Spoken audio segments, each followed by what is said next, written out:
Move that bucket. You're blocking a sterile hallway. I placed a wet floor sign, sir. Do you know who I am? I have brain surgery in 30 minutes. This hospital runs because of surgeons like me. My job is to make sure the hospital runs safely. All the way outside the neurosurgery wing of Street Catherine Medical Center was supposed to be silent, sterile, and controlled. Instead, it was about to become the stage for one of the most humiliating moments in the hospital's history. A senior surgeon, famous for his skill and feared for his temper, was about to scream at a quiet janitor pushing a mop across the polished floor. What the surgeon didn't know, what nobody in that hallway knew, was that the man holding the mop was the visiting head of neurosurgery who had come to secretly observe the hospital before accepting a leadership position. And within minutes, one careless insult would turn a respected surgeon into the most embarrassed man in the entire building. Before we continue this unbelievable story, tell me in the comments where you are watching from. And if you enjoy powerful stories like this, please subscribe to the channel so you never miss the next one. Now let's continue. The morning rush inside Street Catherine Medical Center had already begun. Doctors moved quickly through the long white corridors. Nurses checked tablets and patient charts. The smell of disinfectant floated through the air. Near the neurosurgery operating wing, a tall man wearing blue scrubs walked fast toward the restricted hallway.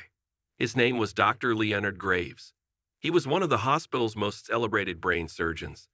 Patients traveled across the country hoping to be operated on by him. But inside the hospital, his reputation was very different. He was brilliant, but he was also arrogant. Many nurses avoided him. Interns feared him. Even senior doctors spoke carefully around him. That morning, he had an important surgery scheduled in less than 40 minutes, a complicated brain aneurysm case. Everything had to be perfect. But as he turned the corner toward the sterile corridor leading to the operating rooms, something stopped him. A janitor was slowly mopping the floor. The man was middle-aged, dark-skinned, and dressed in a simple gray cleaning uniform. A small yellow bucket stood beside him. He worked quietly, carefully wiping the floor. Dr. Graves stopped walking. His jaw tightened. The surgeon glanced at his watch. Then he looked at the janitor again like he was staring at a major inconvenience. Without warning, his voice exploded across the hallway. "Hey, what do you think you're doing blocking this corridor?" Several nurses nearby immediately turned their heads. The janitor slowly lifted his eyes. His face was calm, his posture relaxed. "Cleaning the floor," he replied softly. Dr. Graves scoffed loudly. "Well, you picked the worst possible time," he snapped. "This hallway leads to the operating theaters. You can't just park your bucket here." The janitor looked down at the wet floor. "I placed a caution sign," he said quietly. The surgeon laughed coldly. "Do you see any surgeons standing around waiting for a floor to dry?" A young nurse nearby froze. She had seen this before. When Dr. Graves got angry, things escalated fast. But the janitor didn't argue. He simply continued moving the mop slowly across the floor. That made the surgeon even angrier. Dr. Graves stepped closer. "You people never understand how hospitals work," he muttered loudly. "Always in the way when real professionals are trying to do important work." The words hung heavily in the air. The nurse standing nearby felt uncomfortable, but the janitor still remained calm. He gently wrung the mop into the bucket. Then he spoke again. "I'll finish quickly." That should have ended the moment. But arrogance rarely stops itself. Dr. Graves shook his head in disbelief. "Finish quickly," he repeated. "I have a brain surgery in 30 minutes. He pointed aggressively toward the bucket. "Move that thing, now." The janitor studied him quietly for a moment. Then he slowly pulled the bucket a few inches to the side. Dr. Graves stepped forward, but the floor was still wet. He stopped again, clearly irritated. "This is ridiculous," he said. The janitor nodded politely. "Wet floors are safer when people walk slowly." The surgeon stared at him. Then he laughed in disbelief. "Are you giving me instructions?" he asked. The janitor didn't answer. That silence made the surgeon even more annoyed. "You know what your job is?" Dr. Graves said sharply. "To stay out of the way." A few nurses nearby looked down at the floor. Nobody wanted to get involved. The janitor finally leaned the mop against the wall. He faced the surgeon fully now. Up close, his eyes were sharp and observant, but his voice stayed calm. "My job," he said gently, "is to make sure the hospital runs safely." Dr. Graves rolled his eyes. "Trust me," he said. "The hospital runs because of surgeons like me, not because someone pushes a mop." A faint murmur moved through the hallway. Some people had heard the comment. The janitor simply nodded slowly. I see. Dr. Graves brushed past him with a loud sigh, carefully stepping around the wet floor.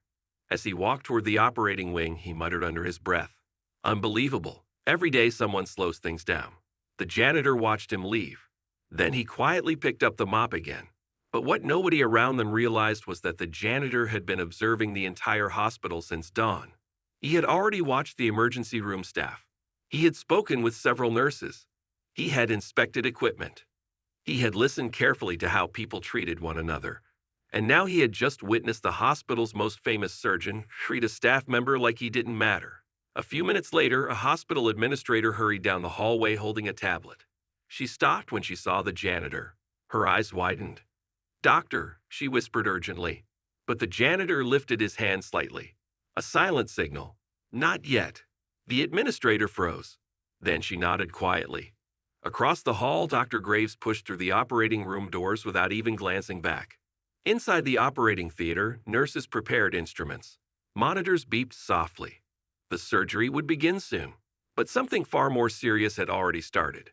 Because in less than 1 hour, the arrogant surgeon who believed janitors were beneath him was about to walk into the most shocking meeting of his career. And the man he had just insulted with a mop in his hand would be sitting at the head of the neurosurgery department table, waiting. The operating room lights were bright and unforgiving as Dr. Leonard Graves finished the final stitch of the delicate brain surgery. Sweat rested on his forehead, but his hands were steady as always. The monitors beside the patient showed stable readings. Around him, nurses and assistants moved quietly, passing instruments and checking the patient's condition. For Dr. Graves, moments like this were proof that he was the best in the building. He stepped back as the surgical nurse began closing the incision. "Good work, everyone," he said, removing his gloves. The staff nodded politely, though none of them spoke much. Working with Dr. Graves always felt tense. As he walked toward the scrub sink, a hospital orderly approached the operating room door. "Dr. Graves," the orderly said carefully.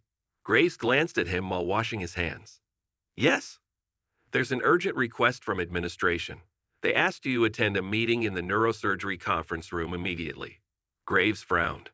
"Immediately?" "Yes, sir." The surgeon dried his hands with a paper towel. "I have post-op rounds in 20 minutes, he said. "It can wait." The orderly shifted slightly. They said it couldn't. Graves sighed heavily. He hated sudden meetings. Still, if administration insisted, it must be something important. He removed his surgical cap and stepped into the hallway. The hospital corridors were calmer now compared to the morning rush. Nurses moved between rooms, and a few patients were being transported on stretchers. As he walked toward the conference wing, he noticed something unusual. Several senior doctors were already heading in the same direction. That rarely happened at once. Graves approached the neurosurgery conference room door. Through the glass panel, he could see people sitting around the long table. Department administrators, senior physicians, even the hospital director. That definitely wasn't normal. He pushed the door open confidently and stepped inside. The room fell silent. Around the table sat nearly every major figure in the hospital's surgical department. But one person stood at the head of the table. The man wore a clean black suit now. His posture was calm and composed, and his face was unmistakable. Dr. Graves froze. It was the janitor. The mop was gone. The gray cleaning uniform was gone. But it was the same man. The same calm eyes. The same quiet expression. A strange chill moved through the room. Graves blinked slowly, trying to understand what he was seeing. The hospital director cleared her throat. "Dr. Graves," she said, "thank you for coming." Graves looked back at the man standing at the head of the table. His voice came out stiff. "Why is the janitor standing in this meeting?" The room became even quieter. A few doctors exchanged uncomfortable glances. The man at the head of the table finally spoke. His voice was calm and controlled. "My name is Dr. Elijah Grant." He paused. "I am the visiting head of neurosurgery invited to evaluate this hospital before accepting the position as department chair." The words landed like a hammer. Dr. Graves stared at him. No one spoke. Dr. Grant continued calmly. "This morning I arrived early to observe the hospital environment without announcing my role." He folded his hands behind his back. "I wanted to see how people treat one another when they think no one important is watching." Graves felt his stomach drop. Every nurse, every doctor, Everyone in the room knew exactly what he had done earlier. Dr. Grant looked directly at him. We met this morning in the hallway. Graves opened his mouth, but nothing came out. Dr. Grant continued. You believed I was a janitor. Graves finally forced out a weak sentence. I didn't realize. Dr. Grant raised a hand gently, stopping him. This meeting is not about embarrassment. He looked around the table. It is about leadership. The hospital director nodded slightly. Dr. Grant slowly walked around the table. When I observe a hospital, he explained, I don't only examine surgical outcomes. He looked at several doctors in the room. I examine culture. Then his eyes returned to Dr. Graves. And respect. The tension in the room grew heavy. Dr. Graves tried to regain control of his voice. I was preparing for a critical surgery, he said defensively. The hallway was blocked. Dr. Grant nodded once. I remember. Graves continued quickly. I had limited time. The floor was wet. It was unsafe. Dr. Grant spoke again calmly. The wet floor sign was clearly visible. A few doctors lowered their eyes. Graves felt heat rising in his face. I may have spoken sharply, he admitted, but stress during surgery preparation is normal. Dr. Grant studied him carefully. Then he asked a simple question. If I had truly been a janitor, would your words have been acceptable? The room went completely silent. Graves struggled to answer. That's not what I meant, he said. Dr. Grant tilted his head slightly. You said the hospital runs because of surgeons like you, not because someone pushes a mop. Graves swallowed hard. Those exact words echoed loudly in the quiet room. Dr. Grant's voice stayed steady. Tell me something, Dr. Graves. He stepped closer. Do you believe the hospital can operate without surgeons?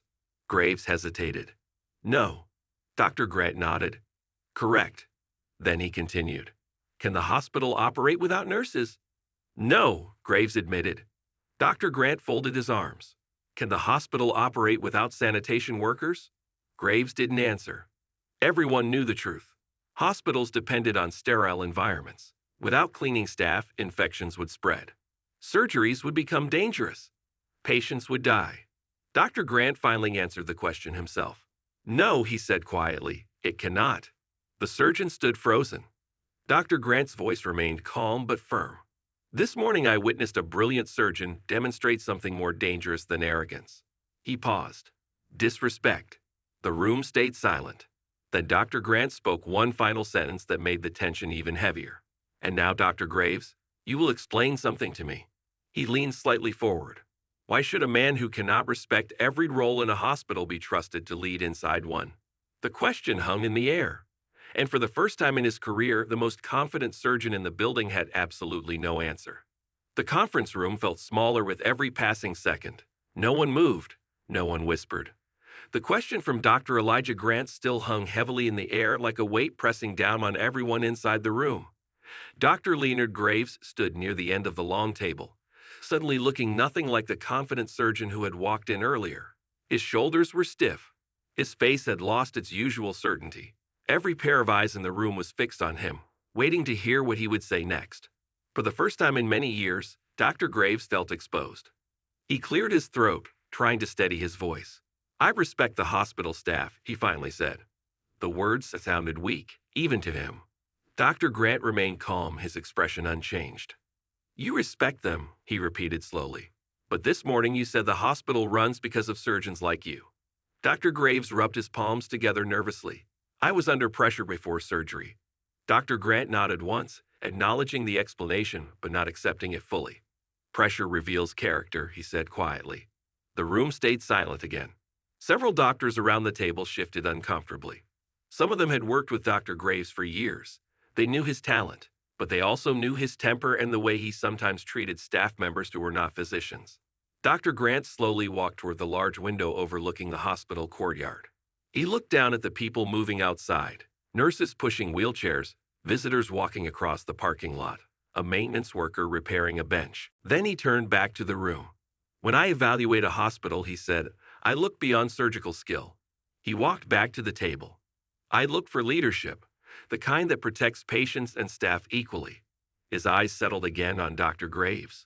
A surgeon's hands may save lives, he continued, but his attitude can destroy a team. Dr. Graves looked down at the floor. He wanted to defend himself again, But something inside him stopped that instinct. The entire room had already heard what happened earlier that morning. There was no escaping it. After a long pause, he spoke again. "You're right," he said quietly. Several heads lifted in surprise. Dr. Grant watched him carefully. Dr. Graves took a slow breath.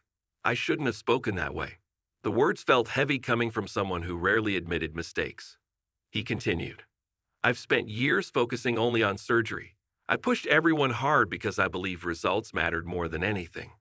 He glanced briefly at the other doctors. "But that doesn't excuse disrespect." Dr. Grant studied his face, searching for sincerity. "Do you understand why it matters?" he asked. Graves nodded slowly. "Yes." He looked up now, meeting Dr. Grant's eyes directly. "Because a hospital is not built by one person." Dr. Grant remained silent. Graves continued speaking, his voice steadier now. "The cleaning staff protects patients from infection. The nurses monitor recovery. The technicians maintain equipment." He paused briefly. "If even one group fails, patients suffer." Several doctors around the table nodded quietly. Dr. Grant finally spoke again. "That understanding should have existed before this morning." Graves accepted the criticism without argument. "You're right." The room waited to see what would happen next. Dr. Grant walked back to the head of the table and rested his hands on the chair.